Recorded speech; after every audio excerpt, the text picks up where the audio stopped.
मुख्य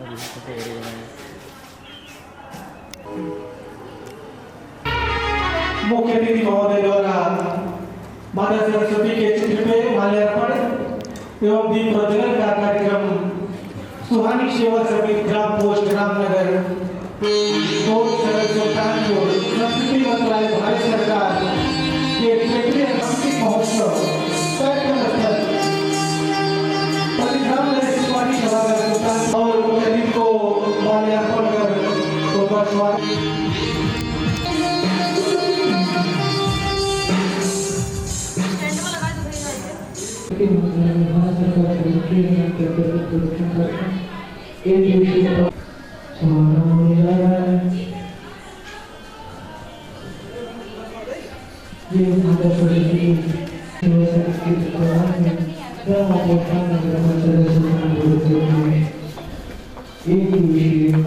सांस्कृतिक महोत्सव क्योंकि कार्यक्रम स्थल पर तिराव के बाकी सभागार सज्जन हो रहा है।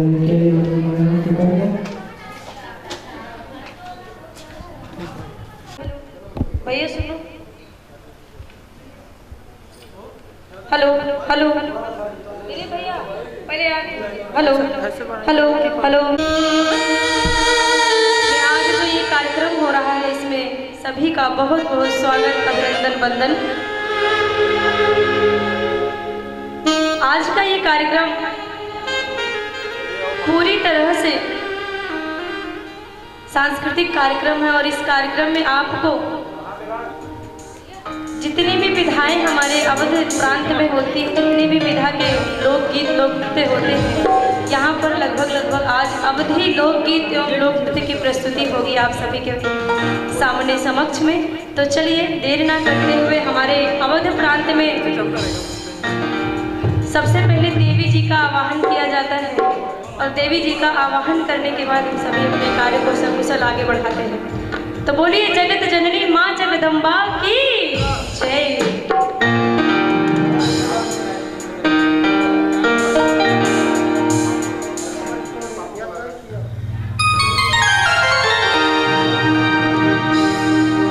चलिए इस कार्यक्रम में देवी जी का आवाहन करते हैं, माँ भगवती का आवाहन करते हैं, जिससे ये कार्यक्रम सकुशल संपन्न हो सके। नचत नचत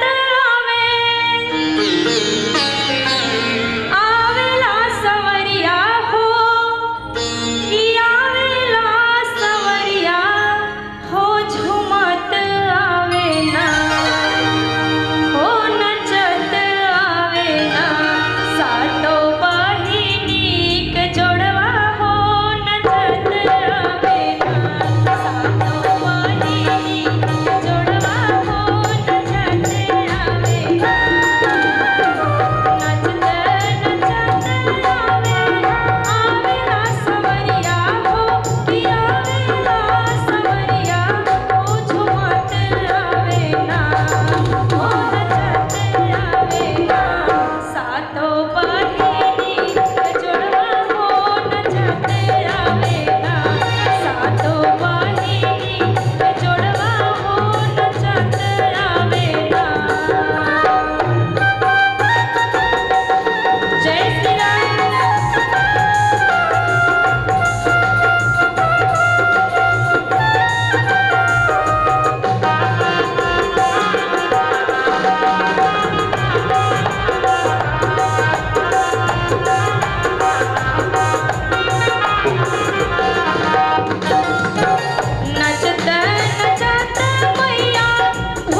प्रणाम करिए।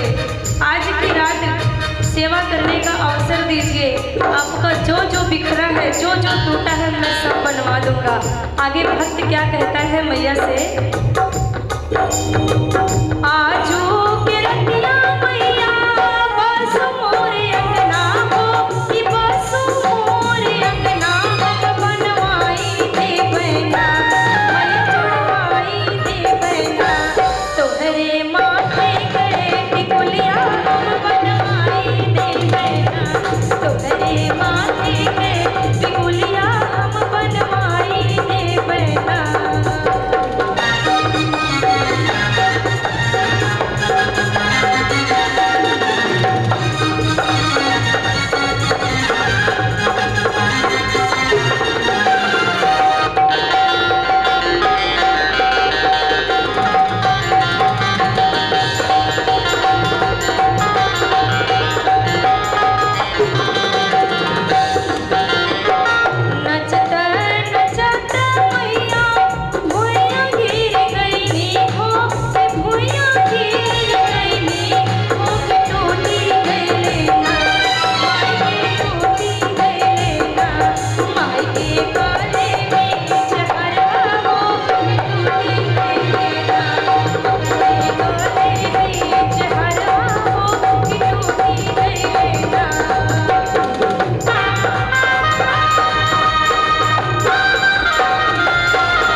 तो भैया आप चले आप सभी के बीच में, जैसे कि हम सभी कलाकार अयोध्या से और ये परंपरा है कि अपने यहाँ बच्चे के जन्म से लेके पूरा जितना संस्कार होते जब अयोध्या के बाद आवत है पूरा मंच पे वो चीज़ के दर्शावा जाते है। तो आज भगवान श्री राम के जन्म से लेके उनके विवाह तक का पूरा वर्णन मंच पे करा जाए।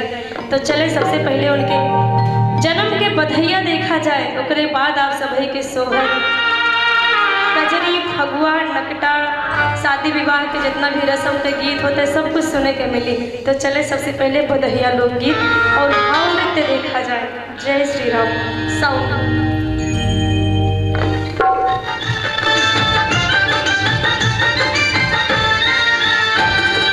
कौशल्या के जन्म में ललनवा अवध में बाजे बजनवा हो, कौशल्या के जन्म में ललनवा अवध में बाजे बजनवा हो। कौशल्या के जन्म में ललनवा अवध में बाजे बजनवा।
चंद्र रोहिणी चैत्र के महीनवा अवध में बाजे बजनवा हो।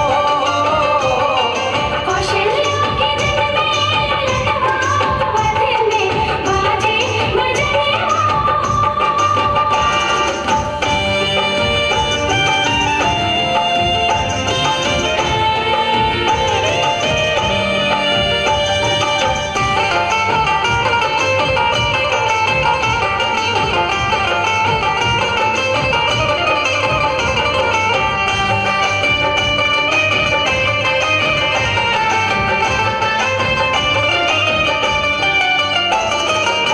राम जन्म जग मंगल है तू, सत्य संग पालक श्रुति से तू। राम जी का जन्म जग के मंगल के लिए हुआ है।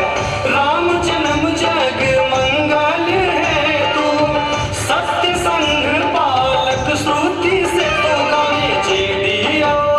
गावे जेडी देवेंद्र भजनवा अवध में बाजे बजनवा हो। कौशल्या के जन्म में ललनवा अवध में बाजे बजनवा।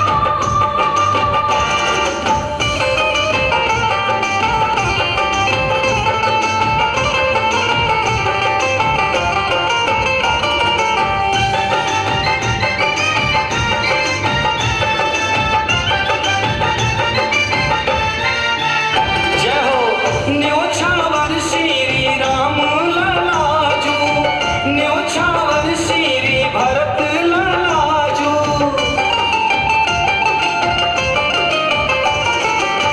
लखन लला शत्रुघ्न लालाजू, लखन लला शत्रुघ्न लालाजू।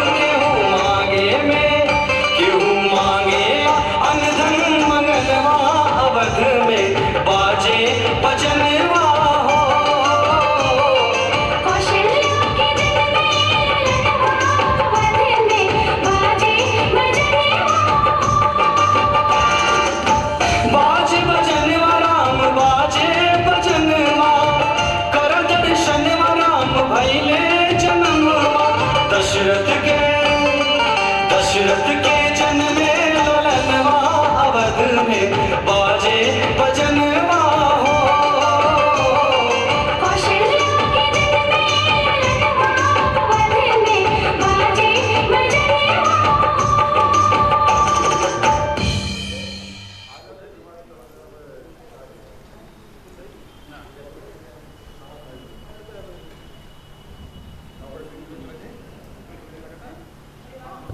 हेलो हेलो भाई, हमारे कलाकारों के लिए एक छोटी सी ताली तो चाहिए। बहुत बहुत धन्यवाद। और चलिए कार्यक्रम को आगे बढ़ाते हैं। जैसे कि बालक का जन्म हो गया और जन्म होने के बाद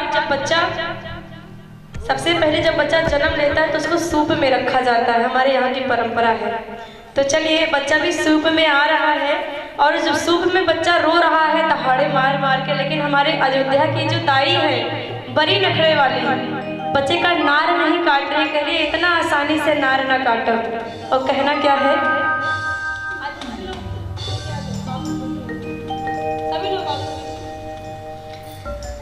और भैया जब बच्चे का जन्म हुआ और बच्चा सूप में पड़े पड़े खूब रो रहा है, लेकिन दाई के तो नखरे ही नहीं खत्म हो रहे हैं। और कहना क्या है, जरा ध्यान से सुनिएगा दाई क्या कर रही है। महल में हाहाकार मचा हुआ है।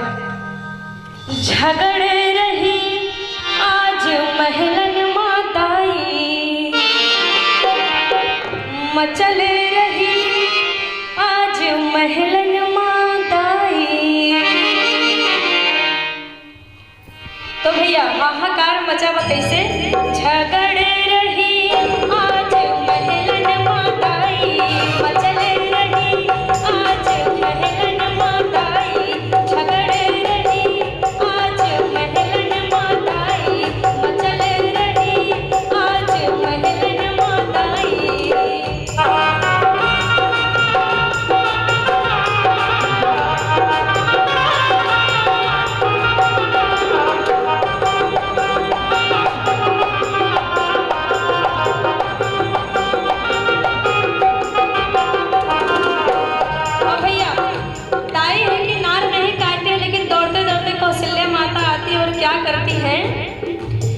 सिर भर मोती ले आई कौशल्या रानी, सिर भर मोती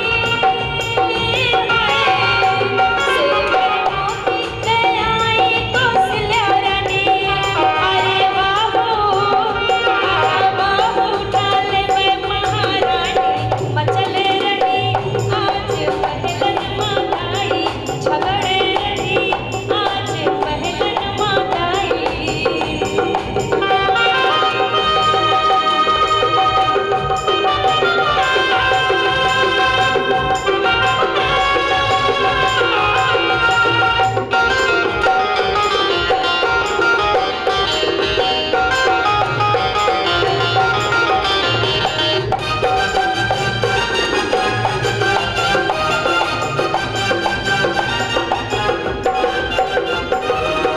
हाथ के कंगन उतारे सुमित्रा रानी, अंगुरी के मुनरी उतारे सुमित्रा रानी।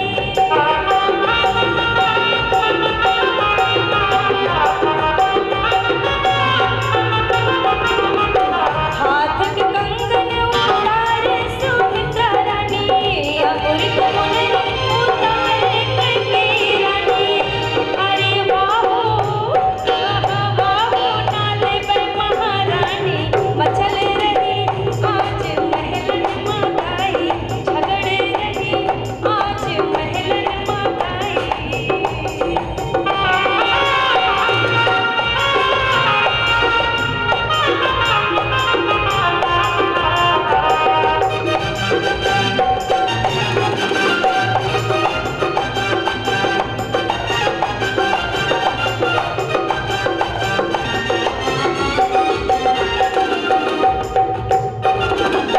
जब दाई राम जी का नार नहीं काटे तो राजा दशरथ थक हार के कहते हैं कि ऐ दाई, जब तुझे कुछ नहीं चाहिए तो राम जी को ही ले जाओ। और कहना क्या है, जाओ तुम दाई कछु नहीं ले हो, जाओ तुम दाई कछु नहीं ले हो। अरे ले जाओ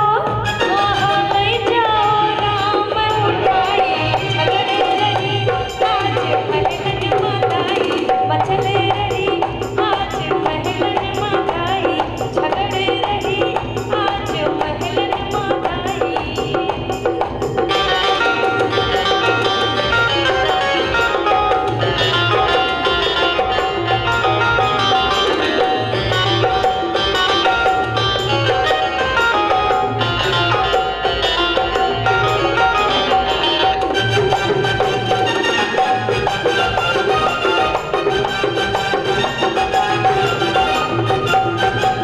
लेकिन कारण था, उस जमाने की दाई भी कोई ऐसी वैसी दाई नहीं थी।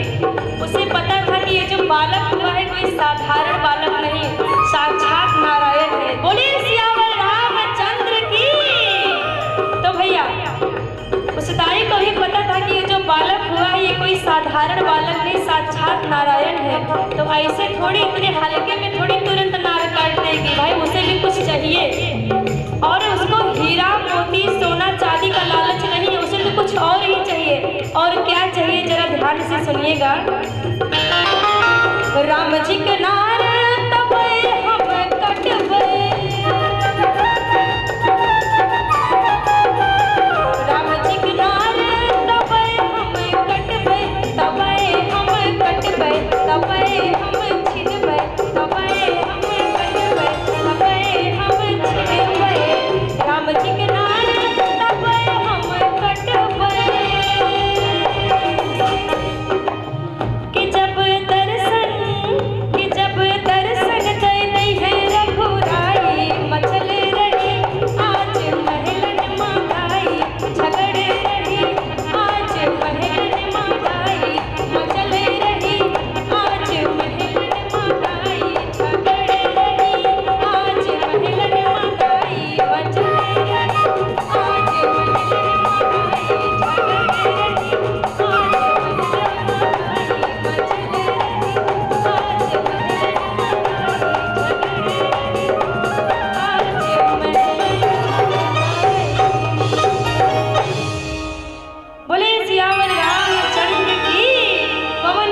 हनुमान की जय जय श्री राम। तो भैया ये रहा बच्चे के जन्म से लेके बधैया से लेके नार कटाई तक।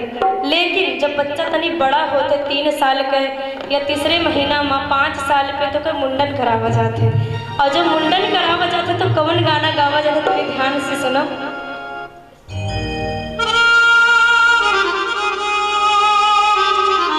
भूवर भूवर बार रे होरी लवा के, भूवर भूवर बार रे होरी लवा के, भूवर भूवर बार रे होरी लवा के, भूवर भूवर बार रे होरी लवा के, भूवर भूवर बार रे होरी लवा के, भूवर भूवर बार रे होरी लवा के, भूवर भूवर बार रे होरी लवा के।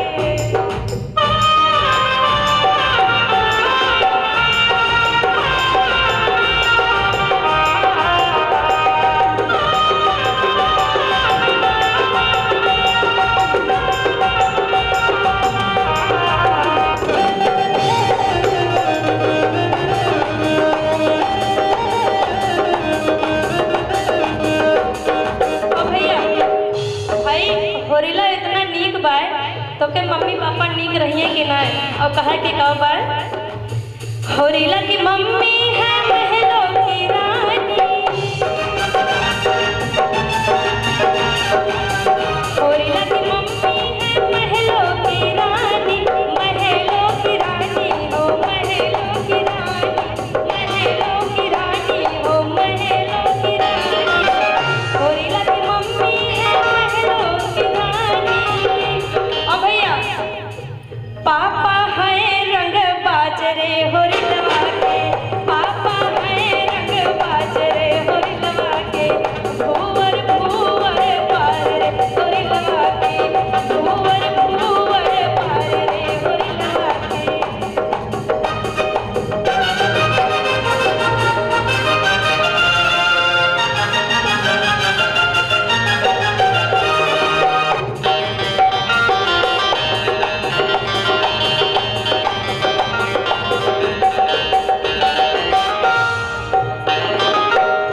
और भैया होरिला की दादी है मामा लिनी, होरिला की दादी होरिला की दादी है मामा लिनी, है मामा लिनी, है मामा लिनी, होरिला की दादी है मामा लिनी। और भैया दादा है रंग बाजरे होरी लवा के, दादा है रंग बाजरे होरी लवा के, भूवर भूवर बार रे होरी लवा के, भूवर भूवर बार रे होरी लवा के।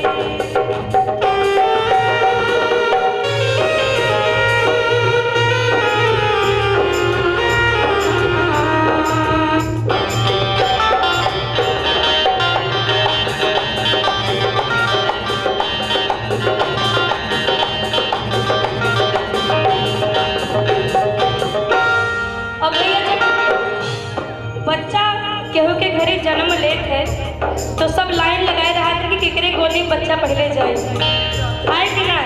अब का कहे के बाटे तू भले घरे आई गया हे मोर ललना, तू भले घरे आई गया हे मोर ललना, हे मोर ललना, हे मोर ललना, हे मोर ललना, हे मोर ललना, तू भले घरे आई गया हे मोर ललना, तू भले घरे आई गया ललना।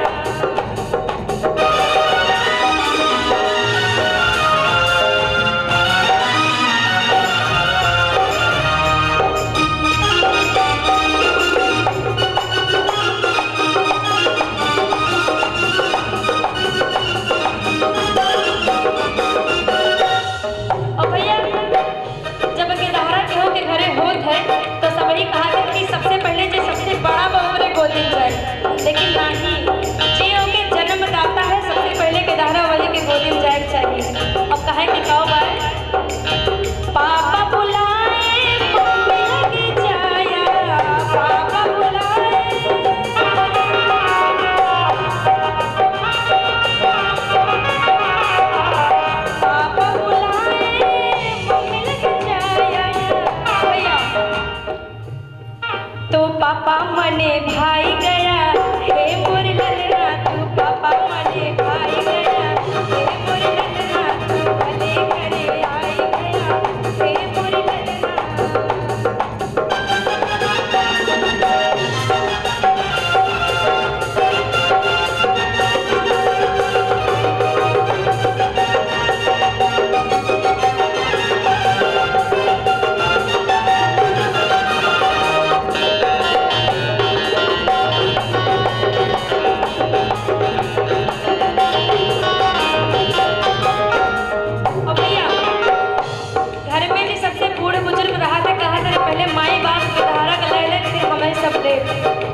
तो भैया ये है अपने अयोध्या के परंपरा, जन्म से लेके पूरा विधि विधान, सोहर मुंडन जितना संस्कार होते सभी संस्कार के गावा जाता। तो चले थे अब लोकगीत की तरफ बढ़ी थे, लोकगीत की तरफ बढ़ी थे। और लोकगीत में हमारे यहाँ बहुत विधा बा।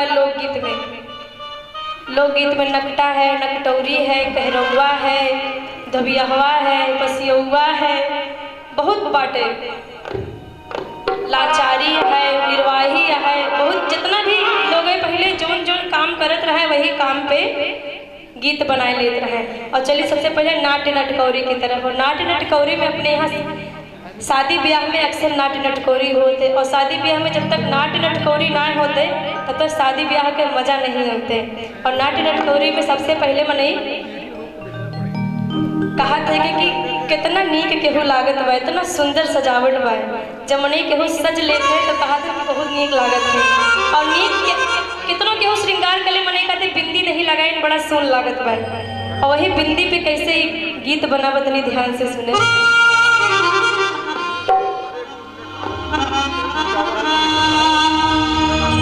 चुलबी नयन गोरी गाल हो, चुलबी नयन गोरी गाल हो, नीक लागे टिकुलिया। चुलबी नयन गोरी गाल हो, नीक लागे टिकुलिया। लागे टिकुलिया नीक लागे टिकुलिया, लागे टिकुलिया नीक लागे टिकुलिया। चुलबी नयन गोरी गाल हो, नीक लागे टिकुलिया। चुलबी नयन गोरी गाल हो, नीक लागे टिकुलिया।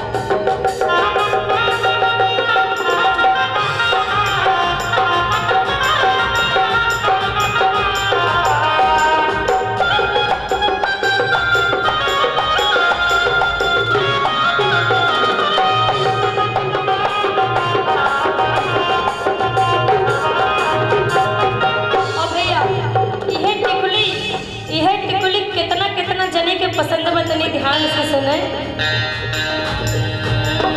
यही टिकुलिया पे 3 जने राजी, यही टिकुलिया पे 3 जने राजी, 3 जने राजी हो, 3 जने राजी। भैया देवर बलम नन तोय हो, देवर बलम नन तोय हो,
भाव आए। अब कौन कौन सहारा में तनी ध्यान से सुने।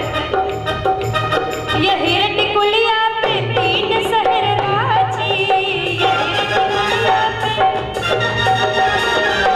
ये हिरन कुलिया पे तीन शहर राजी,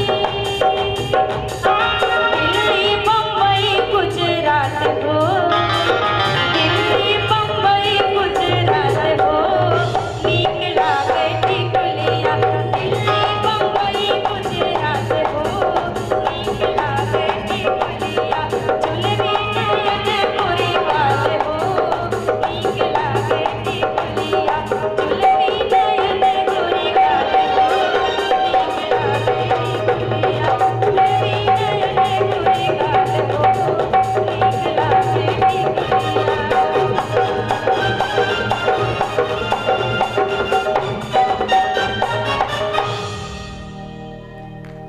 बहुत बहुत धन्यवाद।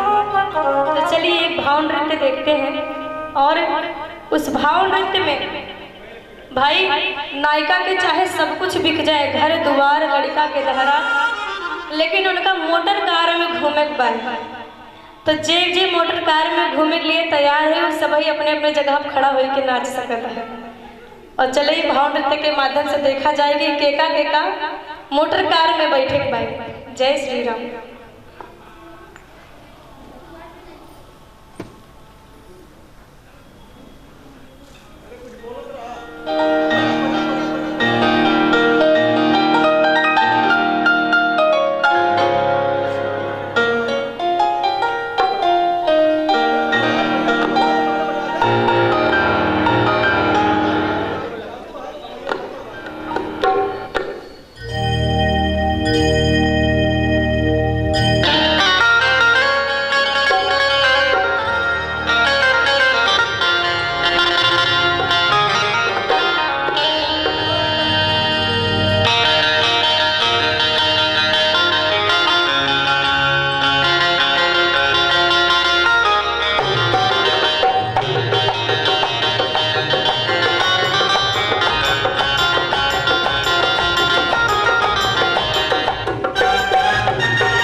Hello hello hello. बोले सियावर रामचंद्र की जय श्री राम। भैया हम सभी अयोध्या से आप सभी के लिए आए हैं, लेकिन आप सभी एकदम मुंह बंद करके एकदम श्री राम जी के नारों नहीं लगा सकता। बोले सियावर रामचंद्र की। एक मने खाली बोले हैं भैया जय। अतना जनी हो पूरी कुर्सी भारी बाटे, आप सब लोग जो नहीं के बोलत नहीं हो। हमारे अयोध्या में जयकार दोनों हाथ ठाट लगावा जाता है। कारण का है तुम्हें सुन ले जाओ। ये कारण है कि जब जयकारा दोनों हाथ उठाए के लगावा जाते तो हमरे हाथ में जो लकीर है ओका सभी कहते किस्मत के रेखा, ओका ईश्वर देखे और सही कह दे अगर तन को टेढ़ मेढ़ होए तो यही लिए जयकारा दोनों हाथ खोल के लगावा जाते। तो बोले सियावर रामचंद्र की जय श्री राम। चलो भैया। तो भैया ये रहा नाट्य नटकौरी, और नाट्य नटकौरी के बाद अब चलो थोड़ा सा भाव भक्ति कर लिया जाए। और भाव भक्ति में क्या करा जाता है, भगवान जी के सुमिरा जाता है। भगवान कहा थे मोह माया त्यागो, और यही चीज ये गीत में ये बात कहा गया कैसे। मन के मंदिर में प्रभु को बसाना, बात हर के बस की नहीं है। मन के मंदिर में प्रभु को बसाना, बात हर के बस की नहीं है। झेलना पड़ता है जिंदगी से, झेलना पड़ता है जिंदगी से। आस भी इतनी सस्ती नहीं है, झेलना पड़ता है जिंदगी से। आस भी इतनी सस्ती नहीं है।